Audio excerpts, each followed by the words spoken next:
All right, so I wrote some things down here about. Okay, well let me back up a little bit more. So I went to school for biology, and so it left these type of ideas in my mind. Um, and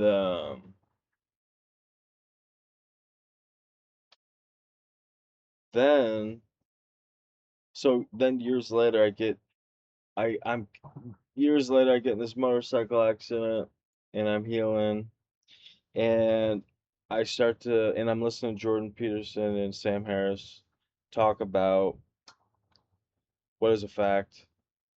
How do you have a conversation about a fact? And that's an interesting conversation. I think that anybody would be interested in that conversation. I think Einstein was interested in that conversation. I think all you know. I think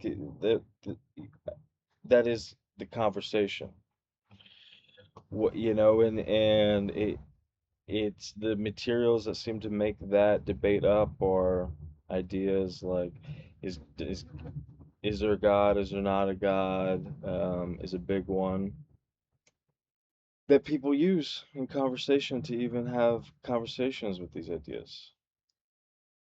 Um, and so obviously our biology, as I believe biology or reality is interpreted biologically, obviously our biology is very enormous with the ideas and the language it produces, and uh,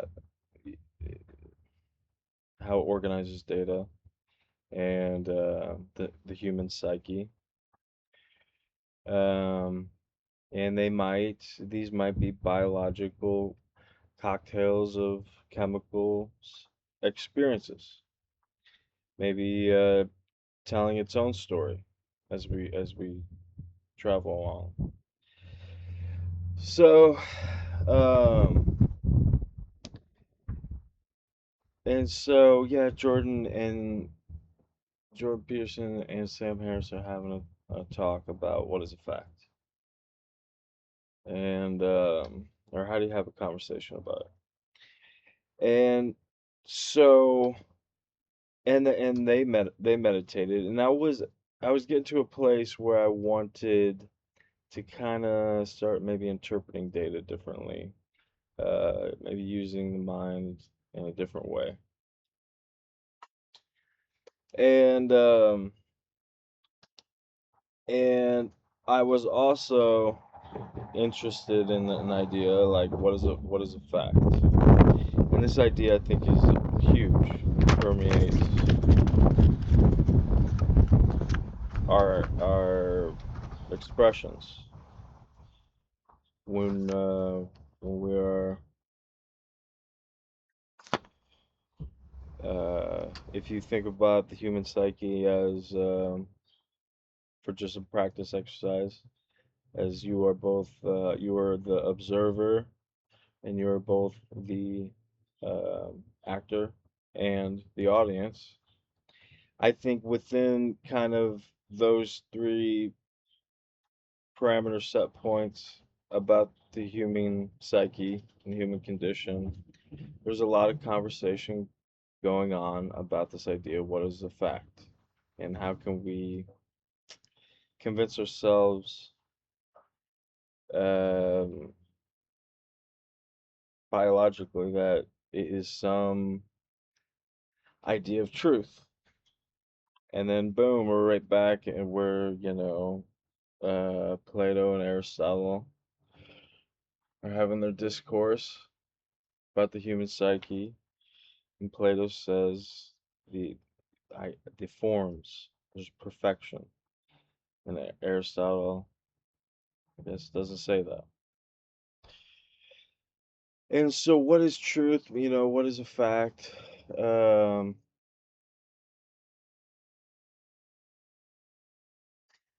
I was kind of in my mind, in my sight. That's kind of where my headspace was. And so I got into meditation, mindfulness, and it really is.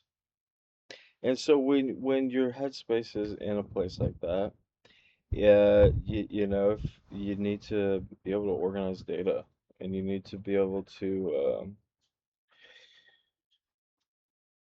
but you're going to end up building hierarchies of data that you are going to use to survive and for your life.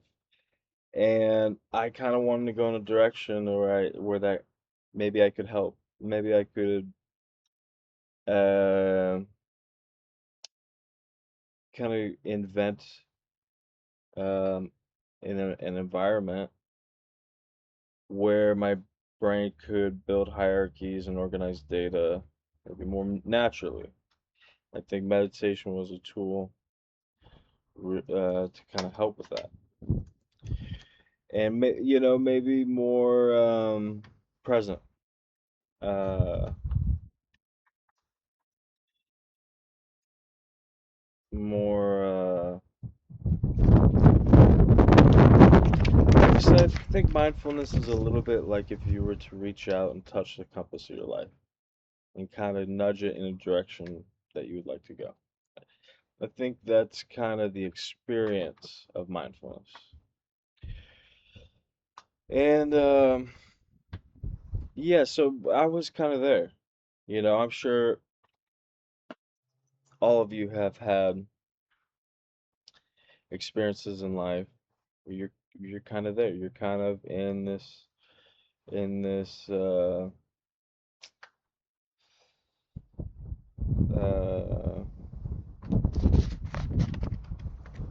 what's it landscape uh where your life is nudging you in this direction, which you're interpreting the data of your life uh, to uh, to be wondering, use Einstein's question: Does God play with dice, or Does he not play dice?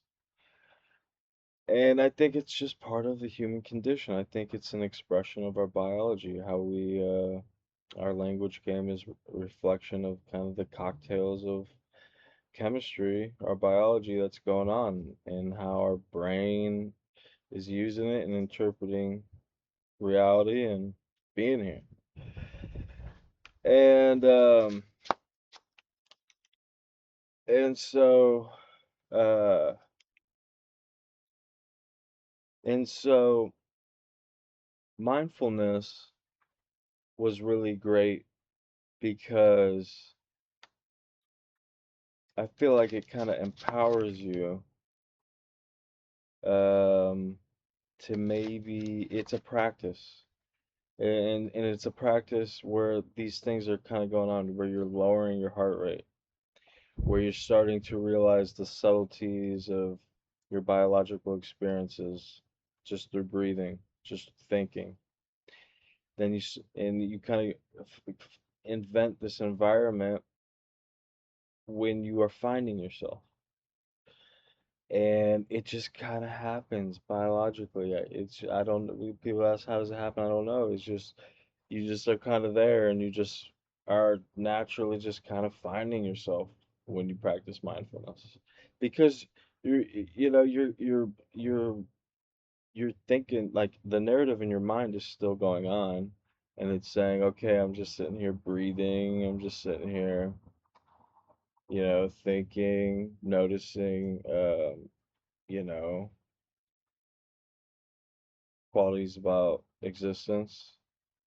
And something biological something that can only be described as like the human condition happens to you, and in that experience, and you start to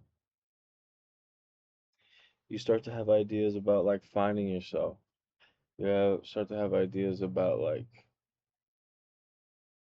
you start to kind of like invent maybe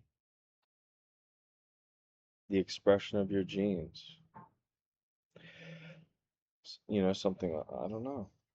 Maybe probably something like that. You start to kind of like find yourself. You kind of start to invent yourself. You kind of the way that you are interpreting data in your language and socially and the thoughts you think becomes different. And in mindfulness, there is this part of you that's kind of, when you meditate, kind of aware of the narrative in your mind and aware and kind of also being led into like this idea of knowing yourself more.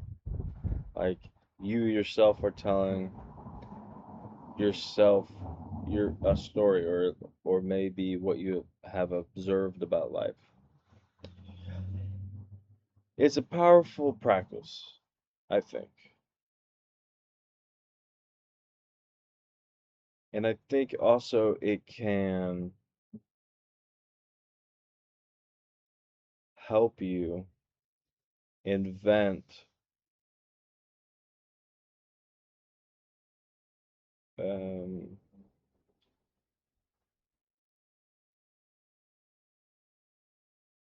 how you want to move through life, how you want to interpret data, hierarchies, and that's what you're doing anyway.